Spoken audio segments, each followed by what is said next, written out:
ராஜ்குமார், அவசர மேல்முறையீடு ஏன் என்று கேள்வி எழுப்பியிருக்கிறது நீதிமன்றம். தற்போது வேறு என்னென்ன கேள்விகளை எழுப்பியிருக்கிறார்கள்? குறிப்பாக தணிக்கை வாரியம் தரப்பில் என்னென்னவெல்லாம் முன்வைக்கப்பட்டு வருகிறது வாதங்களாக? வேதவழி, ஜனநாயகன் திரைப்படத்திற்கு தணிக்கை சான்றிதழ் வழங்க வேண்டும் என்று இன்று காலை தனி நீதிபதி டி ஆஷா உத்தரவிட்டிருந்த நிலையில் இதை எதிர்த்து தணிக்கை வாரியம் சார்பாக சென்னை உயர்நீதிமன்றத்தினுடைய தலைமை நீதிபதி ஸ்ரீவஸ்தவா முன்னிலையில் தற்போது மேல்முறையீடு செய்து அதற்கான விசாரணை தொடர்ந்து நடைபெற்று வருகிறது. தலைமை நீதிபதி ஸ்ரீவஸ்தவா மற்றும் நீதிபதி அருள்முருகன் அமர்வில் தற்போது விசாரணை தொடர்ந்து நடைபெற்று வருகிறது. தணிக்கை வாரியம் சார்பாக கூடுதல் சொலிசிட்டர் ஜெனரல் அவர்களுடைய வாதங்களை சுந்தரேசன் அவருடைய வாதங்களை முன்வைத்து வருகிறார். ஏற்கனவே தனி நீதிபதி அளித்திருக்கக்கூடிய உத்தரவில் தணிக்கை வாரியம் சார்பாக பதில் மனு தாக்கல் செய்ய அவகாசம் கோரினோம். ஆனால் அதற்கான அவகாசத்தை அவர்கள் கொடுக்கவில்லை என்று அவர்கள் தரப்பினுடைய வாதத்தை முன்வைத்து பேசி வருகிறார்கள். அது மட்டும் இல்லாமல் தணிக்கை வாரியத்தினுடைய தலைமை அலுவலகம் மும்பையில் இருக்கிறது. ஏற்கனவே ஜனநாயகன் திரைப்படத்திற்கான அந்த தணிக்கை சான்றிதழ் பெறுவதற்கு தொடர்பாக எதிரான புகார்கள் வந்தது அனைத்தும் அதனுடைய ஆவணங்கள் அனைத்துமே மும்பை அலுவலகத்தில் இருக்கிறது. எனவே பதில் மனு தாக்கல் செய்ய கால அவகாசம் கேட்டிருந்தோம். அதற்கு அனுமதி வழங்கப்படவில்லை என்று தணிக்கை வாரியம் சார்பாக வழக்கறிஞர் அவருடைய வாதங்களை முன்வைத்து வருகிறார்கள். எனவே நியாயமான அவகாசம் வழங்கப்பட்டிருக்க வேண்டும். அதை தனி நீதிபதி தங்களுக்கான அவகாசத்தை கொடுக்கவில்லை என்ற கருத்தை எல்லாம் முன்வைத்து பேசி வருகிறார். அது மட்டும் இல்லாமல் இந்த திரைப்படத்தில் ஏற்கனவே ஆட்சேபனை தெரிவித்திருக்கக்கூடிய 2 காட்சிகள் ஜனநாயகன் படத்தில் இருக்கிறது. எனவே அதன் அடிப்படையில் தான் மறு ஆய்வு செய்வதற்கு தணிக்கை வாரியம் தனியாக நடவடிக்கை எடுத்திருப்பதாக போன்ற விஷயங்கள் அனைத்துமே தணிக்கை வாரியம் சார்பாக தற்போது நீதிமன்றத்தில் அவர்களுடைய வாதங்களை எடுத்து வருகிறார்கள். மறு ஆய்வுக்கு அனுப்பிய அந்த உத்தரவு அனைத்துமே படக்குழுவுக்கு 6ஆம் தேதியே தெரிவிக்கப்பட்டிருந்தது போன்ற விஷயங்கள் அனைத்துமே தற்போது தணிக்கை வாரியம் சார்பாக அவர்களுடைய வாதங்களை முன்வைத்து பேசி வருகிறார்கள். வேதவழி, இந்த உத்தரவை எதிர்த்து வழக்கு ஏன் தாக்கல் செய்யவில்லை என்ற கேள்வியையும் தணிக்கை வாரியம் முன்வைத்து வருகிறார்கள்.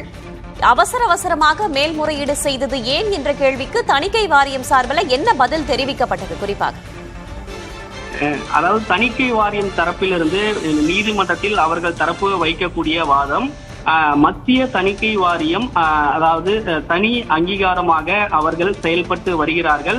ஒரு திரைப்படத்தை நாங்கள் பார்த்ததுக்கு பிறகு மறு ஆய்வு செய்ய வேண்டியது அவசியமாக இருக்கிறது. எனவே அதன் அடிப்படையில் தான் தற்போது மறு ஆய்வுக்கு அனுப்பியிருக்கிறோம் என்ற வாதங்களை நீதிமன்றத்தில் அவர்கள் வைத்திருக்கிறார்கள்.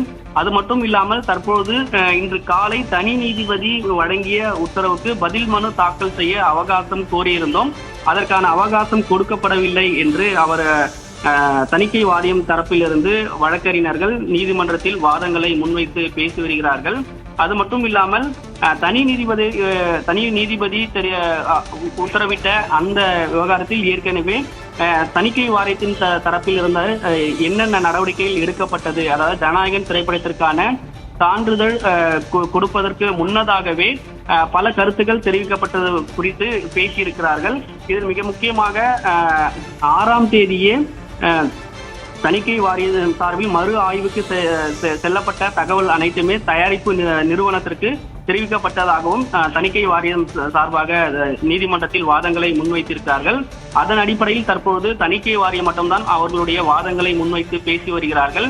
இன்னும் ஜனநாயகன் திரைப்படத்தினுடைய தயாரிப்பு நிறுவனத்தினுடைய வழக்கறிஞர் அவர் தரப்பினுடைய வாதங்களை இன்னும் முன்வைக்கவில்லை. எனவே தணிக்கை வாரியத்தினுடைய வழக்கறிஞர்கள் அவருடைய வாதங்களை முழுமையாக முடித்ததுக்கு பிறகு ஜனநாயகம் திரைப்படத்தினுடைய தயாரிப்பு நிறுவனம் தொடர்பாக அவர்கள் தரப்பினுடைய வாதங்களை முன்வைத்து பேச இருக்கிறாங்க. மறு ஆய்வுக்கு அனுப்பி 6ஆம் தேதி உத்தரவு பிறப்பிக்கப்பட்டது, தயாரிப்பு நிறுவனத்திற்கும் அனுப்பப்பட்டது.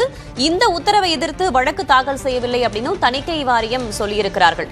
நீதிபதிகள் அதனை ஒப்புக்கொண்டார்களா அல்லது வேறு ஏதேனும் கேள்விகளை எழுப்பி இருக்கிறார்களா தணிக்கை வாரியத்தை நோக்கி?